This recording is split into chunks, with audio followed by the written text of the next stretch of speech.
탄식이라는 제목으로 로마서 강의 23번째 시간 말씀 증거토록 하겠습니다. 이제 완연한 가을이 되었죠. 우리 그런 의미에서 다시 한번 이렇게 인사해요. 우리는 함께 열매 맺는 사랑의 교회입니다. 인사하겠습니다.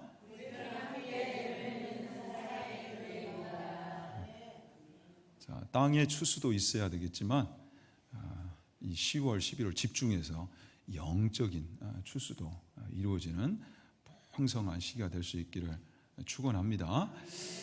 자, 우리가 로마서 이 8장을 통해 계속해서 구원의 이 성격과 또 그 구원을 받은 우리 성도라는 존재는 어떤 존재인가, 이 정체성에 대해서 계속 추적해 가고 있는데요. 지난 시간까지 총 5번에 걸쳐서 이렇게 정리를 했어요. 성도란 누구인가 할 때 성도는 예수 안에 사는 자다. 그리고 생명의 성령의 법 아래 사는 자요, 율법의 요구를 또 이루며 사는 자다. 그리고 성령과 더불어 사는 자요.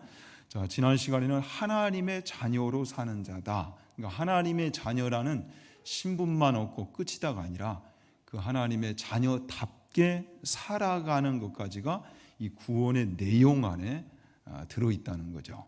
자, 오늘은 탄식의 기도를 받고 사는 자다. 성도란 누구인가 할 때에 탄식의 기도를 받고 사는 자다. 이 탄식의 기도라는 것이 어떤 것인가, 또 이 내용을 오늘 함께 보도록 하겠습니다. 주요 구절 우리 3번 묵상하고 말씀 본격적으로 나눌까요? 성령이 탄식으로 간구하시느니라. 우리 3번 묵상하겠습니다. 성령이 탄식으로 간구하시느니라. 성령이 탄식으로 간구하시느니라. 성령이 탄식으로 간구하시느니라. 자, 구원받은 성도들을 위해, 바로 나를 위해 탄식으로, 간절함으로 기도해 주신다고 하는데 누가 그렇게 기도해 주셔요? 그래요, 성령님이, 우리 안에 내주하시는 성령님이 바로 나를 위해, 구원을 얻은 하나님의 자녀들을 위해 이렇게 기도해 주신다. 자, 성령님이 이렇게 탄식으로 기도해 주시는데 오늘 설교 제목도 탄식입니다. 탄식. 여러분들 탄식을 좋아하세요? 자, 그리고 우리 신앙생활에 탄식이 있을까요? 없을까요? 쉽게 다시 한번 질문을 드리면 고난의 상황, 고생이 있을까요? 없을까요? 구원을 입었는데요, 전능하신 하나님이 우리의 아버지가 되시는데 왜 고생이 있고 탄식이 있단 말입니까? 그런데 여러분들 참 솔직하십니다. 그래요. 우리 신앙생활에 분명히 탄식이 있어요. 성경도 그렇게 말씀하고 있다라는 거예요. 탄식이 없는 것이 아니라 한숨이 있고 비명이 있고 탄식이 있는데도 불구하고 구원을 입은 성도들은 이 탄식의 상황을 어떻게 해석하고 또 대처하는가, 이것을 말씀하고 있다라는 거예요. 그러함에도 불구하고 마냥 우리 신앙생활의 기준을 이 행복과 만족, 의기양양, 기세 등등, 그리고 자기 증명과 자기 외침, 보상과 심판에만 둔다면 우리가 받은 이 구원의 내용을 제대로 이해하지 못하는 그 부분이 될 수가 있어요. 실제 우리가 살아가 보면 이 탄식의 상황이 분명히 있단 말이죠. 그런데 그걸 외면하는 것은 좀 자기 체면화된 이런 신앙이 아닌가. 우리가 수요일 T 성경 공부할 때도 이 문제를 지금 계속해서 집중적으로 다루고 있습니다. 사실 강단에서 이런 설교를 할 때 우리 성도들이 이런 내용들이 부담스럽기 때문에 별로 좋아하지 않아요. 예수를 믿으면 만사형통한다, 이런 설교를 좋아하지. 그러나 저는 여기 있는 목사는요, 아무튼 성경대로 설교하는 것이 여러분들이 가장 복받은 그 자리에 있다는 것을 믿고 그렇게 증거해요. 실제 이 문제를 제대로 다루지 못하면요, 우리 신앙 성장이 미비할 수밖에 없어요. 분명히 고통의 문제가 있는데 그걸 외면하고 미뤄두면 언제까지만이에요. 결국 이게 터지는 날이 있단 말이에요. 그러니까 이것을 오히려 뛰어넘을 수 있는 그런 이제 단단한 또 성숙한 신앙이 돼야 되겠죠. 아무쪼록 그 자리까지 나아갈 수 있는 은혜가 있기를 진심으로 축원합니다. 자, 역설적이게도 성경도요, 탄식의 상황, 고난이 없다면 왜 굳이 믿음을 강조하겠어요? 근데 믿음을 강조하고 있는 이유는 바로 이 탄식의 상황이 있기 때문이죠. 지난 시간에도 자, 성도라는 구원을 입은 우리 성도들이 얼마나 정말 영광스러운 위치에 와 있는가. 죄와 사망의 법에서 해방되고 이제는 예수 안에 우리가 들어와 있어요. 예수 동네 사람들은요 얼마나 놀라운 축복을 받았는가, 기가 막힌 축복을 받았는가. 천국 기업을 물려받은 하나님의 양자가 되었고 하늘의 후사가 되었다는 거예요. 여러분 얼마나 우리가 이런 영광스러운 자리에 와 있어요. 그런데 거기 끝에 보면 예수 그리스도와 함께 영광을 받기 위하여 무엇도? 그래요. 고난도 함께 받아야 할 것이니라. 이 각오가 되어 있어야 한다는 거예요. 우리 예수님이 부활의 그 영광을 맞이하실 때 십자가를 통과하신 것처럼 그 길을 따라가는 제자된 우리도 분명히 영광과 함께 왜 이 고난이 탄식이 있는지를 알아야 하고 이것을 제대로 해석하고 대처해야 한다는 것을 우리에게 가르치고 있단 말이죠. 자, 그래서 이 히브리서 10장 35절 39절에 보시면, 자 35절에 그러므로, 근데 이 앞에 보면 분명히 그 고난 상황이 있다라는 거예요. 당시 이 초대교회가 처한 상황은 예수님을 십자가에 못 박은 그 유대주의가 여전히 만연된 사회예요. 그리고 로마의 핍박 속에 있습니다. 그러니까 신앙생활을 시작하겠다는 것은 순교를 심지어 각오해야 할 만큼 그런 고난 상황에 처해 있었는데도 불구하고 그들이 신앙을 받겠다라는 거예요. 자, 그러니 무엇이 필요해요? 이 고난이 없는 것이 아니라, 탄식의 상황이 없는 것이 아니라 있기 때문에 담대함이 필요하고요. 또 인내가 필요하단 말이죠. 그런데 이것이 같이 있는 까닭은 결국 구원의 완성의 그날, 영광의 그날에 하나님께서 구원을 입은 성도들에게 약속하신 그것을 다 받기 때문이라는 거죠. 이 믿음 가운데 살아가는 자들이 성도들이라는 거예요. 그래서 고난이 없는 것이 아니라 오히려 있기 때문에 하나님의 은혜로 의인이 된 성도들은 무엇으로 말미암아 살아야 한다? 그죠? 믿음으로 말미암아 살아야 한다. 오히려 믿음을 강조하는 까닭이 이 고난 상황, 탄식의 상황이 있기 때문에 우리에게 당부하고 있다는 사실을 우리가 기억을 해야 됩니다. 그래서 나의 의인은 믿음으로 말미암아 살리라. 그런데 이 믿음이야말로 하나님께서 기뻐하시는 믿음이요, 또 영혼을 최종 구원에 이르게 하는 믿음이라는 사실이죠. 자, 그래서 시편 34편 19절에 다시 한번 성경이 우리에게 약속하시는 그 내용은, 그 복은 고난이 없는 복이 아니라 이런 고난을 오히려 이기는, 극복하는 이 축복을, 복을 우리에게 약속하고 있다. 그래서 시편 34편 19절 말씀 다시 한번 읽어봅시다. 의인은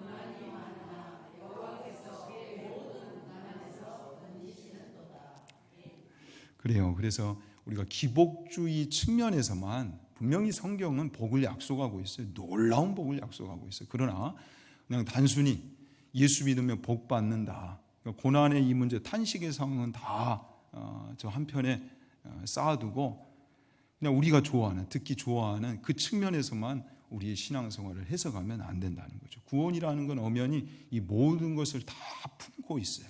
고난의 문제마저도 어떻게 우리가 해결해 갈지를 소개하고 있단 말이죠. 그러니까 성경의 말씀을 잘 우리가 듣고 그 말씀에 따라 준비할 수 있는 이 지혜로움이 우리 가운데 있어야 하겠죠. 자, 그래서 오늘 이제 본문 들어가기 전에 18절 앞의 내용에서도 이렇게 소개하고 있습니다. 구원을 받은 성도들이요, 생각을 하라는 거예요. 생각하건대. 자, 무엇이 있다? 현재의 우리 성도의 이 신앙 현실에 분명히 이 탄식의 상황, 고난이 있는데 우리가 어떻게 해야 되는가, 어떤 믿음의 안목을 가져야 하는가 할 때에 장차 우리에게 나타날 영광과 비교할 수 없도다. 훗날 구원이 완성되는 그날의 영광을 비추어 볼 때 지금 이 고난은 아무것도 아니라는 거예요. 영혼의 기준으로 볼 때는 우리 인생은 잠시예요, 여러분. 잠시. 그러니 영원한 천국에서 살아갈 그 놀라운 영광, 이것을 볼 때, 그 믿음의 안경을 가지고 우리의 신앙생활, 또 우리의 인생을 볼 때 고난이 없는 것이 아니라 있다 할지라도 이 고난을 견딜만 하다라는 거죠. 이것을 알고 부딪히라는 거예요. 자, 여러분, 이제 우리가 수요일 T에서도 그 하나님 나라의 대적들 파트에서 나눴던 것처럼 우리가 이 세상을 살아가는 날과 고난이 있는 것이 일종의 증거가 될 수 있다고 그랬죠. 세상 나라에 속한 백성들이 아니라 하나님 나라에 속한 백성들이기 때문에 받는 그 고난이다. 그래서 우리의 정체성과 관련된 고난이 있다. 그래서 우리 앞에 있는 이 탄식의 상황을 적극적인 차원에서 해석을 또 해볼 수가 있는데, 보다 근본적인 것은 우리 성도들뿐만 아니라 이 세상을 살아가는 모든 이들은요, 사실 이 우리가 놓여 있는 이 세상의 환경, 피조계, 자연계 모든 것이 사실 탄식할 수밖에 없는 이 상황이라는 거예요. 왜 그래요, 여러분? 왜 그렇습니까? 우리는 이 이유를 알고 있죠. 이미 인간의 이 피조계를 대표하는 인간의 범죄로 말미암아 이 땅이요 저주를 받았다는 거예요. 이 내용이 창세기 3장 17절에 잘 소개되어 있습니다. 함께 읽어봅시다. 아담에게 이르시되 내가 내 아내의 말을 듣고 내가 내게 먹지 말라 한 나무의 열매를 너는 내 평생에 수고하여야 그 소산을 먹으리라. 자, 땅은 우리 인간으로 말미암아 저주를 받았대요. 여러분들, 이 자연계의 신음은 훨씬 근본적으로 여기에 있다는 거예요. 그냥 단순히 환경 오염 정도에만 있는 것이 아니라 보다 근본적인 문제는 인간의 범죄로 말미암아 이 세상이 저주를 받았기 때문이다. 실제 이 로마서가 쓰여진 그때만 보면요, 그때는 산업화 이전이에요. 그러니 무슨 환경 오염이 있어요? 청정 자연이죠. 그죠? 그렇지 않겠어요? 그런데 그때에도 이 문제가 있었다는 거예요. 실제로 저기 오염이 없는 청정 자연 같은 곳을 찾아가도요, 이 세상은 굉장히 위험한 곳입니다. 이전에 말씀을 전해주셨던 이종선 선교사님, 브라질 이종선 선교사님 그 이야기를 들어보니까 브라질에서 이 미국 얼마 안 되잖아요. 남미니까. 그런데 북미 있는 이 미국 여행을 가는 것보다 같은 나라에 있는 아마존 강을 여행하는 게 한 2배 정도 더 비싸대요. 왜 그러냐면, 왜 그럴까요, 여러분? 이 아마존 여행은 위험하기 때문에 생존 그 자체가 될 수 있잖아요. 그러니 여러 안전장치를 가지고 들어가야 된다는 거예요. 인간의 범죄에 의해 이 세상은 참 위험한 곳이 됐어요. 그런데 그 근본 원인이 어디 있는가 할 때에 내가 내 아내의 말을 듣고, 여기에 있는 거죠. 많은 분들이 선악과 문제를 지적하고 나와요. 그런데 선악과 때문이 아니라는 거예요. 하나님의 말씀, 반드시 죽으리라, 이 말씀을 듣지 않고 다른 이의 말을 들은 그 결과가 우리뿐만 아니라 우리 때문에 이 자연계마저도 피조계마저도 저주를 받았다는 거예요. 탄식의 상황 가운데 놓이게 됐다라는 거죠. 사실 선악과는 에덴 동산의 바이블이었고 일종의 안전장치였어요. 하나님이 누구시고 우리가 누군지를 알게 하고 그 관계 속에 살아갈 수 있도록 하는 펜스 역할, 안전장치였단 말이죠. 근데 이것을 다 외면했어요. 물론 우리가 복 있는 존재로 지음을 받았습니다. 그러나 우리는 복의 근원이 아니란 말이에요. 언제나 하나님을 찾고 의지하며 하나님과 동행하는 삶을 살아야 돼요. 근데 이것을 박차고 떠나버린 결과가 우리도 탄식의 상황에 놓여 있지만 피조계마저도 탄식의 상황에 놓여 있다는 거죠. 그래서 이 피조계가 고대한데요. 자, 19절에 피조물이 고대하는 바 무엇을 고대해요? 허무한 데 굴복하는 것을 벗어나기 위해 고대하고 썩어짐의 종노릇 한 데서 해방되기를 고대한대요. 이 싸움은요, 그날이 와야 끝난다는 거예요. 하나님의 자녀들이 영광의 자유를 얻는 그날이 돼서야 비로소 이 싸움이 끝나기 때문에 피조계가 이토록 그날을 고대한대요. 아포카라도키아, 이 주경학자들은 고대한다 이 단어를 어느 주경학자들은 그렇게 묘사하고 있더라고요. 여름철에 올해도 너무 더웠잖아요. 너무 덥기 때문에 여러분들 그런 장면 보셨어요? 강에 이렇게 지나가다 보면 자라나 거북이들이 고개를 쭉 내면 너무 덥다 보니까 그냥 그 더위를 식히기 위해서 그렇게 해요. 그러니까 그런 모습처럼 이 피조계가 다 고대하고 있다는 거예요. 자, 피조계가 이렇게 고대한다면 굉장히 강조된 표현이거든요. 우리는 얼마나 더 그날을 사모해야 되겠어요. 그러니 탄식의 상황이 우리 앞에 없는 것이 아니라 있다 할지라도 그날을 바라면 무엇으로 기다릴지니라? 참음으로 충분히 인내해야 할 근거와 이유를 우리는 알기 때문에 기다릴 줄 알아야 된다. 왜 참는가? 왜 인내하는가? 왜 소망하는가? 무엇이 있기 때문에? 믿음이 있기 때문이라는 거죠. 아무쪼록 이 믿음이 우리 모두 가운데 있기를 진심으로 축원합니다. 자, 그 믿음이 있다면 이 탄식의 상황을 해석할 수 있는 그 길이 있고 내용이 있고 또한 이유가 있다라는 사실이죠. 분명히 이 땅에서는 끝나지 않는 싸움입니다. 그날이 와야 됩니다. 하나님과 영원히 함께 사는 이 천국이 이 땅에 도래돼야, 완성이 돼야 비로소 이 탄식의 상황이 끝나는 거예요. 그 나라에 들어가면 눈물도 없고 분명히 사망도 없고 애통도 없고 곧 슬픔과 아픈 것, 이 아픈 것이 다 사라져요. 그날이 오기 전까지는 이 탄식의 상황은 계속되기 때문에 우리 가운데 이 믿음이 준비되고 구비되어야 한다는 사실이죠.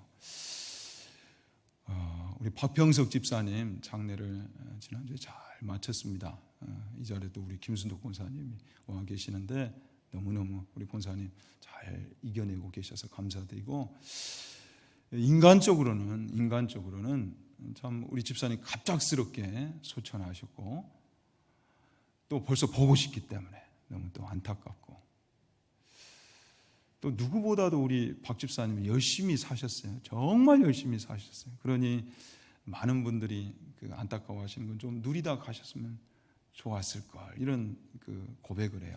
그러나 다시 한번 말씀을 드리지만 정작 위로가 필요한 사람들은 누구들이에요? 남아있는 우리들이에요. 그 예수님을 영접하신 그 믿음이 있다면 우리 집사님 어디 가신 거예요? 그죠? 천국. 이 눈물, 사망, 애통, 슬픔, 아픔이 없는 천국에 가신 거예요. 정작 위로가 필요하고 여전히 믿음 가운데 이 싸움을 해야 할 사람들은 남아있는 우리들이란 말이에요. 이 탄식의 상황 속에 우리는 여전히 놓여 있기 때문에. 그런데 이제 우리 집사님의 이 소천을 통해 하나님이 우리에게 건네시는 일종의 메시지가 저는 있다고 봐요. 누구보다 열심히 사신 분이기 때문에. 그래서 김 권사님처럼 한번 보세요. 우리 박 집사님이 권사님 어떻게 부르셨어요? 자기 이렇게 부르셨어요? 어떻게 부르셨어요? 생전에 여보 이랬어요? 아마 천국에서 우리 집사님이 우리 김 권사님한테 이렇게 하실 거예요. 여보, 일 많이 시켜서 미안해. 근데 이제는 땅에 심기보다 하늘에 심자. 이 말씀 하실 거예요. 자녀들, 자손들 좀 잘 좀 부탁한다. 우리 남아있는 우리 믿음의, 사랑하는 우리 믿음의 권속들에게도 마찬가지고요. 메시지가 있어요. 우리 권사님 혼자 계실 때 울적하고 그런 순간은 교회로 달려오세요. 교회에서 주무세요.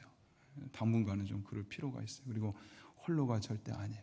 성령님이 우리 권사님과 함께 하시고 또 함께하는 하늘의 가족, 우리 믿음의 권속들이 옆에 다 있습니다. 꼭 이겨내시길 바라요. 또한 이제 우리가 하늘을 위해서 심을 때 또 하나의 메시지가, 여러분들 한번 심어 보십시오. 열심히 심어 보십시오. 그리고 거룩한 몸부림을 한번 쳐 보십시오. 그런데 아이러니하게도 안 할 때는 모르겠는데 심고 심어 보면 이상하게도 탄식의 상황이 더 도래됩니다. 해보니까 나의 실력을 알겠는 거예요. 야, 내가 이것밖에 안 됐는가? 신앙생활을 안 할 때는 몰랐는데 거룩한 그 나라를 위해 심어보려고 하니까 이게 잘 안 되는 거예요. 금방 미천이 떨어지는 걸 아는 거예요. 야, 내가 이렇게 실력이 없었어? 그리고 내 주변에 책임져야 될 이들이 많은데 나 하나도 감당하기가 바둥바둥 되는 거예요.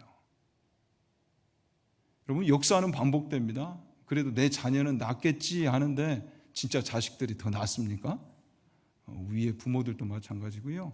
나도 내 자식들도 그 수준인 거예요. 여전히 우리 모두는 이 탄식의 상황에 놓여 있다는 것을 알아야 한다는 사실이죠.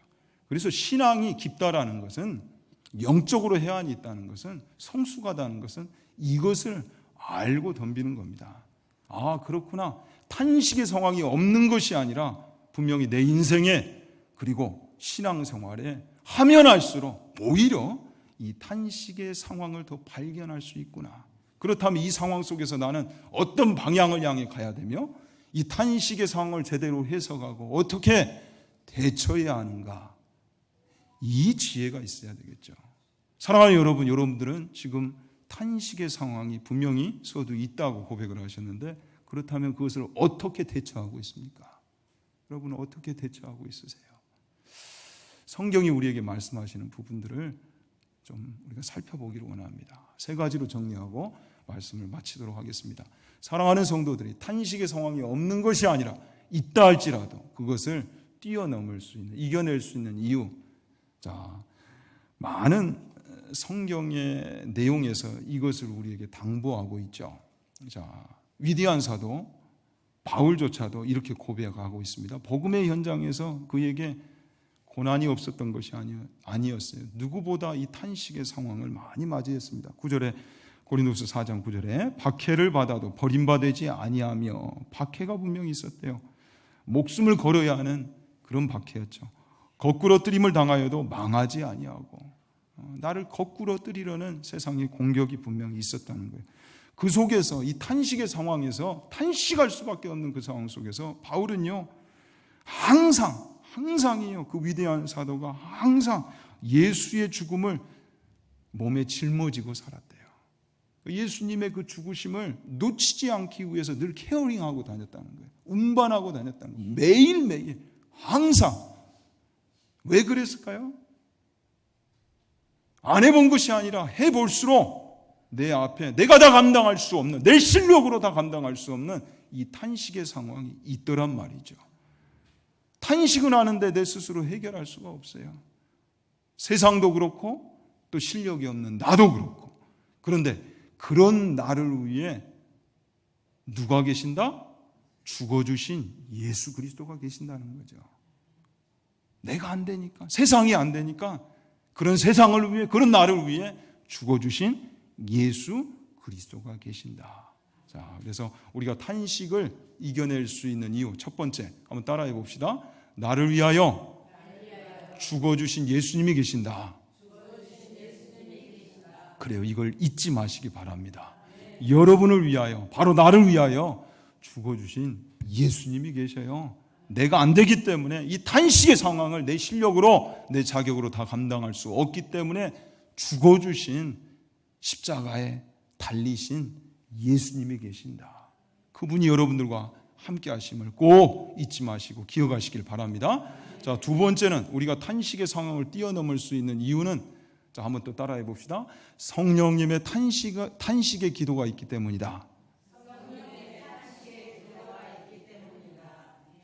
자, 그래서 26절에 이와 같이 성령도 우리의 연약함을 도우시나니. 그래요. 탄식할 수밖에 없는 우리의 이 연약함을 성령님이 도우시는데, 어떻게 도우시느냐? 자, 오직 성령이 말할 수 없는 탄식으로 우리를 위하여 친히 간구하시느니라. 쉬운 성경으로 읽어보면 더 와닿는데 우리 함께 읽어봅시다. 이처럼 성령께서는 우리의 약함을 도와주십니다. 우리는 무엇을 기도해야 하는지도 모르지만 성령께서는 말로 다 표현할 수 없는 간절함으로 우리를 위해 중보기도를 하십니다. 자, 여기 오직 성령이 말할 수 없는 이 표현이 어떤 내용이요? 말로 다 설명할 수 없는, 표현할 수 없는 간절함이라는 거예요. 자, 여러분들이 만약 힘든 순간에 누군가 와서 아무개 성도님 힘내세요. 제가 당신을 위해 기도하고 있습니다. 그럼 얼마나 여러분 힘이 나요. 더군다나 그 성도가 내가 평소 아는 대로 기도의 사람이에요. 진실되게 기도하는 사람이에요. 그 기도의 사람이 나를 위해 중보하고 있다 할 때 얼마나 여러분 든든합니까? 그런데 하나님의 한 위를 담당하시는 성령님께서 우리를 위해서 탄식하시면서까지 기도해 주고 계신대요.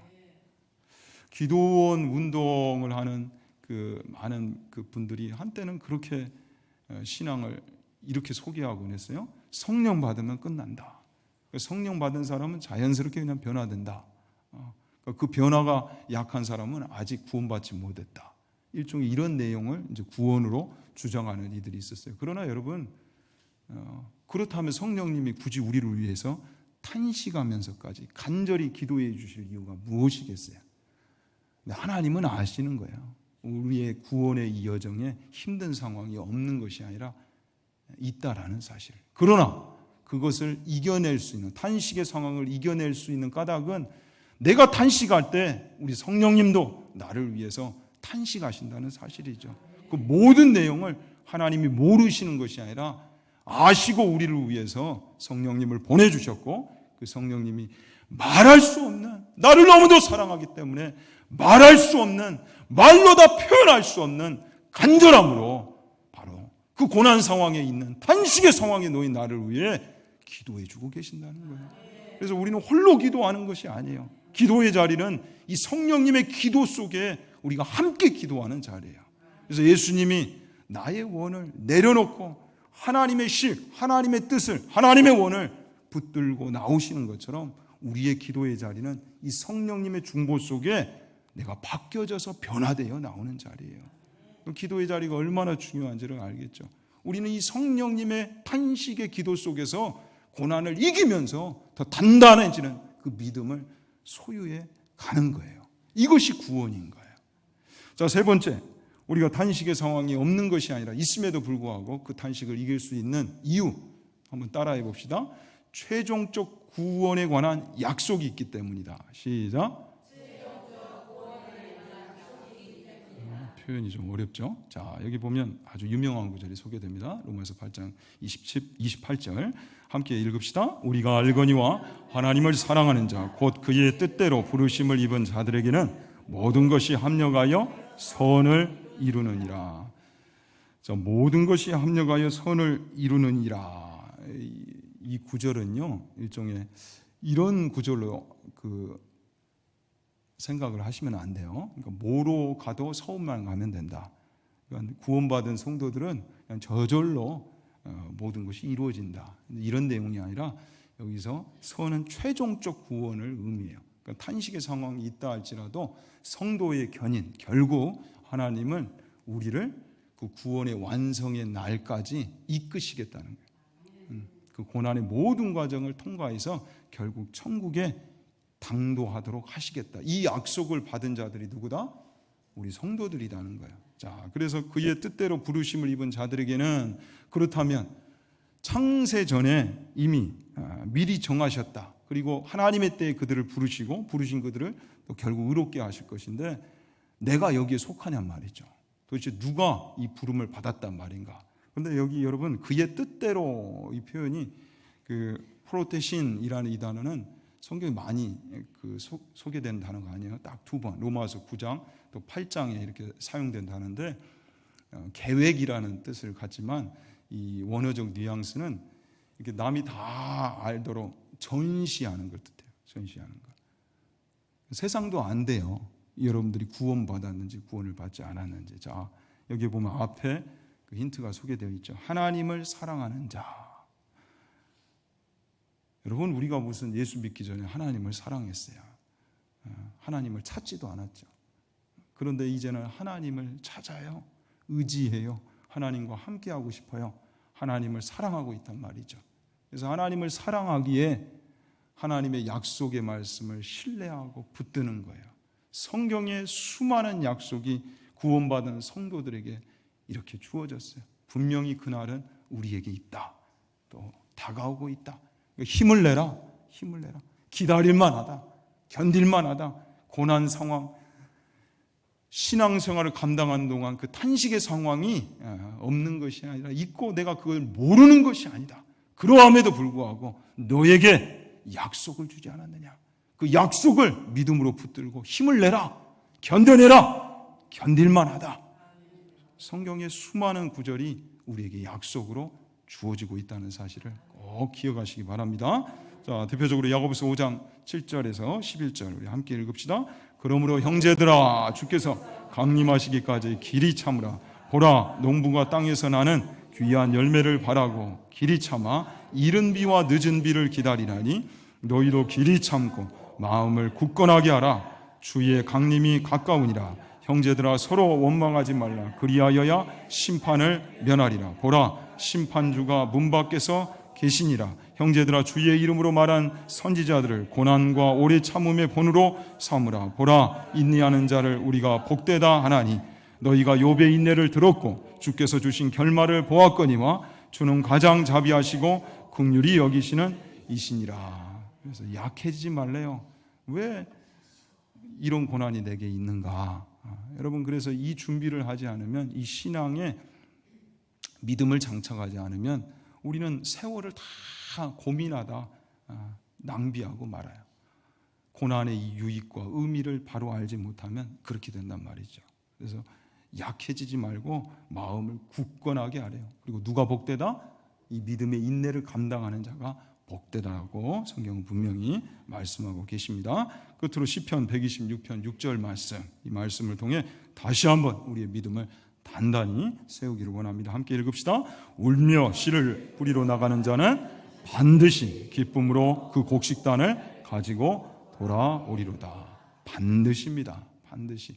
단식의 상황이 없는 것이 아니라 있다 할지라도 이 믿음이 있기에 심는 자는, 천국을, 그 나라를 위하여 심는 자는 반드시 기쁨으로 거둘 날이 오게 될 줄로 믿습니다. 이 가을에 이 믿음을 가지고 우리의 복음 사역에도 심고 심어 정말 넘치는 결실을 맺는 아름다운 복이 있기를 진심으로 축원합니다. 기도하겠습니다. 살아계신 아버지 하나님, 죄와 사망의 법에서 우리를 해방시키시고 천국 기업을 물려받은 하나님의 양자여 하늘의 후사로 삼아주시니 진심으로 감사드립니다. 사망과 애통과 아픔은 영광의 그날이 와야 끝나는 것이온데, 그래서 피조개조차도 썩어짐의 종노릇한 데서 해방되기를 고대하고 또 고대하는데 구원받은 우리는 그날을 얼마나 더 사모해야 하겠습니까? 바라면 참음으로 기다릴지니라.